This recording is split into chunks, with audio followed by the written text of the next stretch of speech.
Welcome to this episode of Saulcast, where we're talking about Season 4, Episode 8 of Better Call Saul, titled Coushatta. Today, we'll give you our instant take, where you will hear our raw and immediate reactions. We just watched the episode, but you'll want to check back later in the week, where we'll post our full recap and analysis, where we've taken a little bit of time to really digest and think through the episode. I'm Gil. I'm Adam. Let's get into it. All right, Gil, what did you think of tonight's episode? I was laughing the whole episode, but I was also insanely nervous the whole episode. Nervous is exactly the word that I was thinking of just now. But it was an awesome episode because let me recap for you what happened with Kim, all right? She helped out Jimmy and then left him because it was one bridge too far. But wait a minute, that's not what happened, because you and I, we keep thinking the show is predictable, and then it proves it's wrong every week. And that's why tonight was an awesome episode, but then it became even more awesome because it always does something different from what you expect. All right, I feel like this show has been giving us exactly what we've wanted basically all season, which is weird because I can't think of any other show which consistently delivers on what I want it to do without getting boring. Because they deliver what you want, but they always twist it just a little bit and then crack open another door somewhere, and you look over and you go, oh, what's behind that door over there? Let me go take a look. So I've been having so much fun watching this because I keep mentally preparing myself to become sad. Like, in my mind, I had already accepted that Jim and Kim were done, and it made me sad. And this just lifted my spirits. I feel so good right now. But they always twist it because it lifts your spirits. But then you think about it and you realize that now Jimmy is corrupting Kim and she's turning to the dark side. So it's like, yay, they're together, but also, Kim, what are you doing? Yeah, and what I'm worried about is that, what if things go well between them and actually their relationship ends not because Kim doesn't like Jimmy, which is what we thought was happening. The distance is growing, they're going different directions. What if it actually ends because what they're doing is so reckless and irresponsible that maybe she gets caught or somehow has to face some consequences that Jimmy doesn't? I was glad when it seemed like Kim was getting more distant from Jimmy because I thought that meant she's going to get away and she's going to be safe. But you're right. She's staying, at least for now, which makes you happy in the moment, but then you realize that could have some pretty bad consequences for her. And so now I'm enjoying the ride, and I'm really happy to see that new life has been breathed into their relationship. And it's like most of the time, or for a lot of this season when they're together, it looks kind of awkward, and like a lot of what they have is just superficial. They're comfortable, and so to see her actively affectionate toward him, it's so encouraging. And then at the same time, your stomach drops because you still know, or at least I think this can't work out, just because we know that we never saw her in Breaking Bad, and I'm worried that it's because something bad is going to happen to her. What do you think's going on in her head? Why is she so excited by all of this? Why is she doubling down on wanting to do more of this, like she said? So I think she and Jimmy are motivated by different... They both have common interests here in terms of bending the rules or even just blatantly violating them to get ahead. But I think they have different motives here. So I think it seems that Kim really likes winning. Like by the end of this episode, it seemed like this was about her getting one over on this prosecutor. And I couldn't blame her because the prosecutor is doing her job, but it was so annoying that she just wouldn't let it go, and she kept just being so controlling. And so I think for Kim, it was about winning. Whereas for Jimmy, it seems like it's hard to say exactly what his motivation is. With Jimmy, part of the draw of the show is that his motivation is not ever fully clear. I think to compare it to Breaking Bad, it became pretty obvious over time Walter's motivations. He wants power. He wants ego. All of this makes him feel alive. He even spells it out. I think in the last episode of the series. I think part of the draw of Better Call Saul is that with Jimmy, his motivation is a little bit more nuanced and unclear. Back to Kim, though, definitely she wants to win. But how important do you think is the element of breaking the rules? Because it's been established before with her Giselle character that she does get a kick out of the Jimmy type of antics. So do you think it's just that she wanted to win, or is part of it breaking the rules? Part of it must be breaking the rules because she won, it seems, and yet she's saying, let's do it again at the end. And the question is, do what again? You won already, which means you're basically, if it's not about just beating a specific person, she's saying we need to look for a new thing to do. It's not like she has, as far as I can tell, I don't think she has a specific scheme in mind. She just loves doing that. Yeah, she loves violating the rules and being really crafty about it, and it's the excitement. I think she really enjoyed how risky it was. She might have hybristophilia. What is that? It is commonly known in pop culture as Bonnie and Clyde syndrome. It's when you're sexually aroused by knowing that your partner has committed an outrage, lying, or a crime of some sort, such as murder or armed robbery. True. I think she could have that, especially because she didn't do as much of the outright illegal stuff, whereas Jimmy did a lot of the dirty work here. And they did... Basically, it's not like she started saying how much she loves Jimmy after all this happened. She just started making out with him in the stairwell, and then they cut to them in bed together. So it does seem like this kind of gets her sexually charged, and then that brings them closer together. So we find out this week what R&R means, and it looks like the kind of knowing look between Werner and Michael, where we thought that maybe they were talking about girls. We were right. It was about girls. And it's funny how Kai has been on screen for maybe 3 minutes, but that was enough for us to see that when he gets kicked out of a strip club for touching when he's not supposed to be touching, you just go, that's Kai for you. Yeah. Were you surprised, though, that Werner was probably committed a more egregious sin than Kai in this situation? I'm not that surprised because we were getting little hints since the previous episode that he might not be as reliable as we thought he was. When we first meet him, he's, especially in contrast to I think it was because we first saw that French guy who was so ostentatious. Then we meet Werner, and he seems like this reserved German, like mathematical dude. But we see gradually he's making more excuses, saying these are good boys. He looks like he kind of is sucking up to Michael a bit here and there, where he's like, exactly, they need R&R. And this wasn't that much of a surprise, especially he starts blabbing about, at the bar, just speaking up about how to pronounce the beer. It's like, why the hell would you draw any attention to yourself? And he was literally talking to the guy about this project and trying to get advice on how to solve certain issues. He said, I could have been talking about any building. It's not a big deal, Mike. When I saw that drawing on the coaster, I couldn't really believe my eyes. It was like, did he seriously just draw the lab? If you looked at the picture, was it clearly a drawing of the lab? I don't know if it was generic enough, but the first thing I thought of when I saw it was that looks like a big, open kind of cube, which is what the lab is.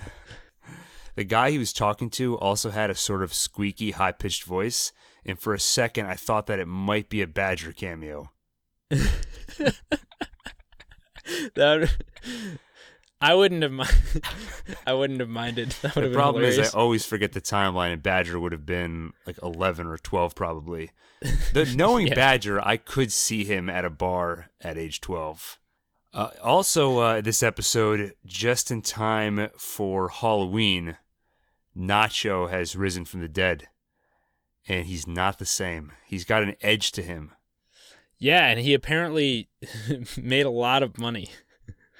Yeah, so it looks like things are working out not well for him in terms of his mental health. I don't think he's doing that well internally, but externally, it seems like things are going okay between him and Gus. Maybe a little bit of what you and I were theorizing about, that he could get on Gus's good side and actually get a good living out of this, seems to be working. It could be. I have to imagine that most of what we saw there, he already had. I don't think that's all new, but maybe it is. This is the first we're seeing it. I never thought that he had that much money. Do you recall if we've seen this house before? Because I had the same reaction. I don't remember him being wealthy, but now he's got a nice house. He's got girls living in there, it seems, that are offering to cook him dinner. Yeah, I don't know how. I don't think we've seen it before because it really felt like a surprise to me. But if we're both just forgetting something, we encourage you to let us know at saulcastbros@gmail.com. When Nacho rips the earring out of that guy's ear, that is one of the that's one of the most like painful, gross things I could think of doing to somebody. Would your ear heal? Like, would it reconnect over time? Not unless you would need to make sure that both ends that were kind of raw and open were touching and not moving around too much. You need to let them stay together. Like, you would need to stitch them together, basically, so that they could actually heal and not keep getting reopened. So unless this guy does something about it, he's going to end up with two little flaps of hanging earlobe. Which, if you're entering a profession with this much violence and this much potential for physical altercation, why the hell would you get those? It's just like having little handles all over your body. It's basically say, pull this if you want to hurt me. So if he just bandaged up his ear and held it in place, that wouldn't be enough. He's got to actually stitch it up. He's got to be very careful to make sure that the two ends he brought together don't slide against one another. They have to just be pushed against each other and stay that way, because they'll keep trying to heal, and then if he slides it, they'll detach again, and they'll kind of start healing on their own separate sides without ever fusing. And I'm not asking for any particular reason, but if I needed to use items that would only be available, household items, to make that happen. You could use super glue. You could actually do that. All right. I'll be right back. We got to talk about when Nacho goes to his safe. He's opening up the safe, putting money away. Ominous music starts playing, and then he pulls out two what appear to be fake IDs for him and his father. They're Manitoba IDs. So this looks like they're setting up a potential escape plan for Nacho. Yeah, I think he's at least thinking about it. I bet it's something that's on his mind all the time. He probably frequently looks at those when he's visiting his safe and wonders when he's going to use them. Does this give you more hope for Nacho or less hope? Less hope, because the fact is he's prepared for the likelihood of needing to escape, but he's also not making the decision to do it. It's something that he probably wavers on in his head about, like, when's the right time, or will I even do it at all? And I think the longer he waits, probably the less likely it is that any escape would be successful. He could go the route of, all right, I'm just going to do one more job, and then I'm out of here. Yeah, which it never works. It usually ends well. Oh, yeah, it never works. I was afraid when they showed Nacho and then they showed the two girls on his couch. It really vividly reminded me of Jesse after he killed Gil, and he sort of just threw himself into vice, just drugs, video games, just trying to escape reality. I thought that maybe Nacho was going the same route, but when he turned down the drugs and instead went and looked at the IDs, at least I thought, okay, he's still there. He still has hope. Whether or not we have hope for him, another story. I guess the symbolism there is, it does give me a little more hope to see that he is not even remotely in the mindset to just hang out and relax with these girls. He is thinking about his escape, whether or not he's going to take it. But at least his mind is there, and that's important. Also, it's a little disappointing to see that the girls he has who are hanging out there, I'm pretty sure they were smoking meth or crack, and you got they offered it to him like pretty casually, so you got to wonder if he partakes at all. Yeah, that's true. If he had made it clear that he doesn't do that, why would they bother offering? Yeah. And how casual it was. Yeah, he's probably partaking. And do they just like live there, or are those just his? Is that like his little, stable harem? Yeah, I don't know what that living situation is, but I mean, I guess there's girlfriends. Do people have 2 girlfriends when you do drugs? When you do drugs, it's just you get issued 2 girlfriends automatically. Yeah.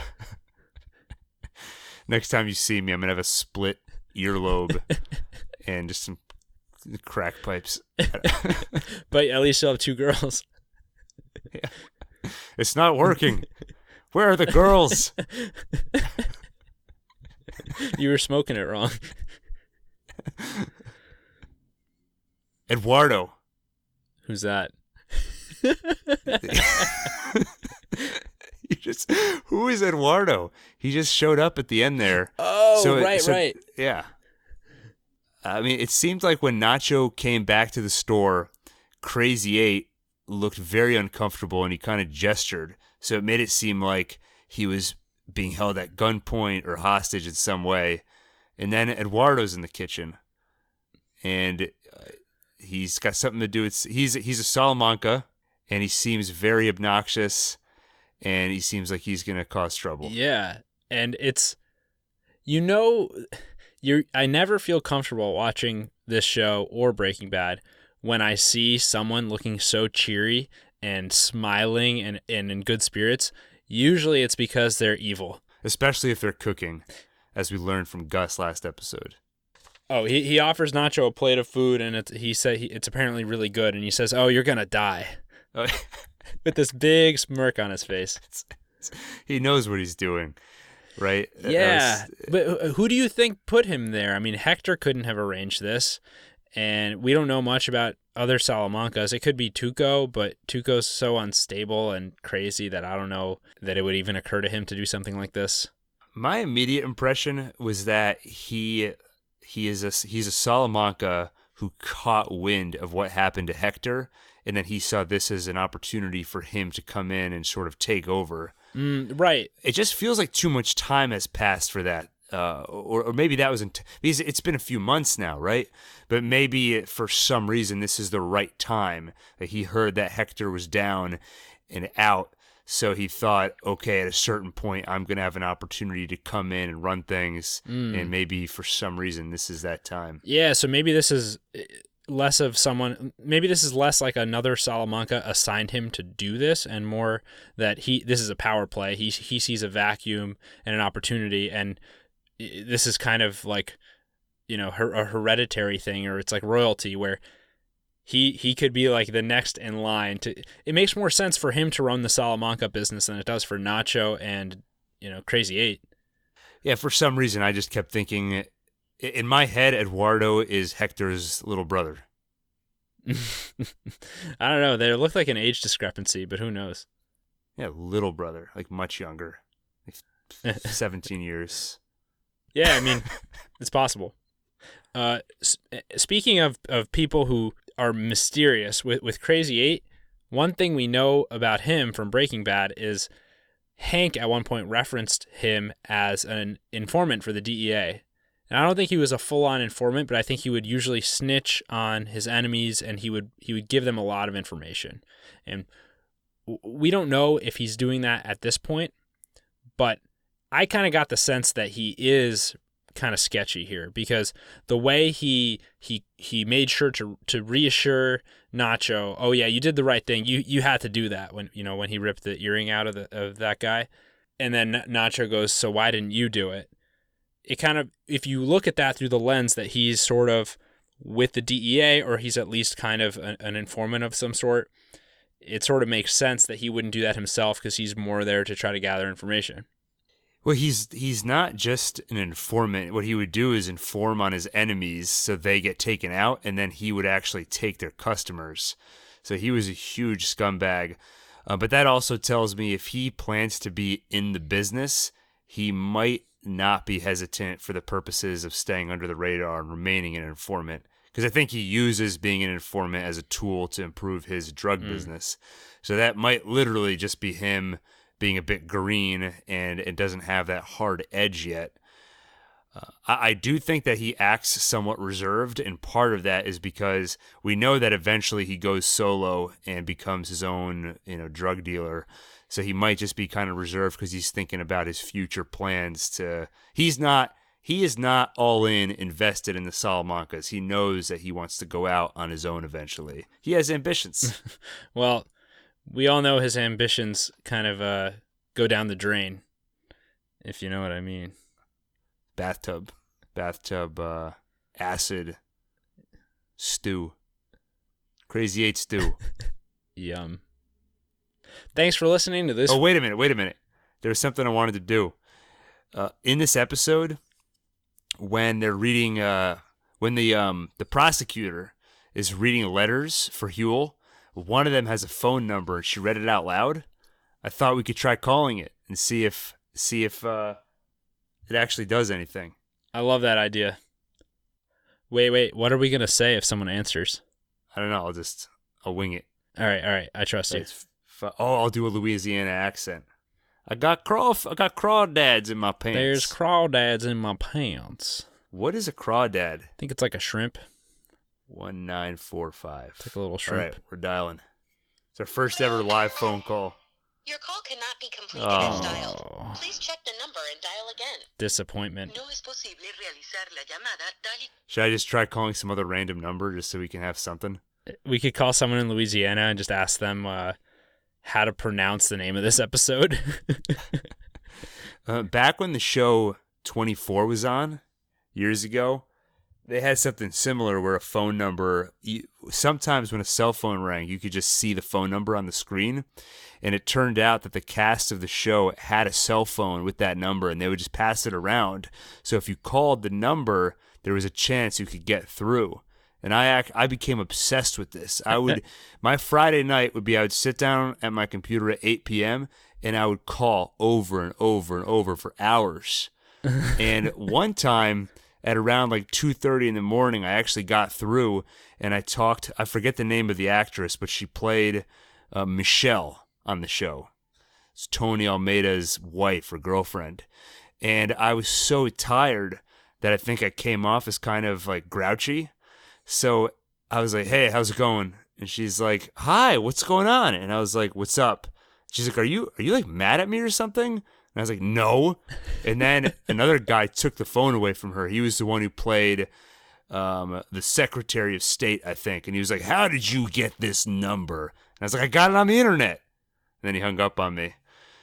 And I felt really stupid, and I felt bad about that for years. So I'm glad we avoided an incident like that tonight. Like I didn't piss off Bob Odenkirk. All right, here, I'm calling the phone number that's on the Better Call Saul billboards. Oh. I'm nervous. It's Saul Goodman, and I'm not here right now, but you've got an itch, so here's the pitch. The man's not helping you, so stop helping the man. Want to stay unknown? I've got your phone. I'm hustling down on 3rd Street, so drop by for your supply. Need to call? Buy from Saul. Hi, this is Saulcast calling. Oh. They hung up on us. Disconnected. Wow. Huh. He is really into rhyming. Yeah, you got an itch? Here's the pitch. I'm using that in my next meeting at work. I'm Gil. I'm Adam. And this is Saulcast. Instant take. I was just thinking about a Halloween edition of Saulcast. In my head, I was thinking of like, welcome to Saulcast. Instant take. The problem is it'll be over by Halloween. Yeah, but we could do a Halloween edition where we cover like the most gruesome stuff that has happened. I love that. So, we could talk about the bathtub acidification. We could talk about when Todd kills the kid. Wait, are you saying that we can keep doing the podcast after the season ends? That's exactly what I'm saying. Oh, it's great news. So for all you listeners out there, if you're like me, then in a couple weeks, once Better Call Saul ends, you're going to be jonesing for more Better Call Saul. And I don't want to wait a year. It sounds like you don't have to, because Adam and I, we're going to keep recording the podcast. It may not be as frequent. It won't be every week. It won't be twice a week for sure. But we'll do some character analyses. We'll do a deep dive on Gus. We're talking about maybe doing a Halloween special. Look back at some of the most spooky episodes. We can do sketches where you and I write a script for our own Better Call Saul spinoff. And we can act the whole thing out like a radio play. Yeah, we're not ruling it out. It was fun to see all of these fan letters come in for Huel. I wish they gave us as an audience a chance to submit our own, and then maybe they would read them on the air. But maybe we didn't get a chance to do that for Better Call Saul, but you all have a chance to do that for us. So if you like listening to Saulcast, we like hearing what you have to say about it. We love reading your reviews and seeing your ratings in the Apple Podcast app. It's incredibly motivating for us, especially for Gil. He's always talking about that every time we see a new one, it makes his day, and he actually works out harder when he's exercising. The pounds are just melting off of him. I did a bicep curl earlier today. You see, he would not have done that if not for these great reviews you guys are leaving us. And so please keep them coming. We love reading them. We also love all the emails we've been getting at our email address, saulcastbros@gmail.com. You guys keep sending in your theories, and a lot of them have come true, and it's really exciting to see what a smart audience we have. So please keep them coming. We love to discuss them on our show, and you can bet that we're going to be reading some of your predictions on this week's Full Take in just a couple of days. And don't forget to tweet us your theories too if you want everyone else to see them. We can discuss them out in the open at SaulcastPod on Twitter. There's crawdads in my pants. Yeah, I didn't see that one coming.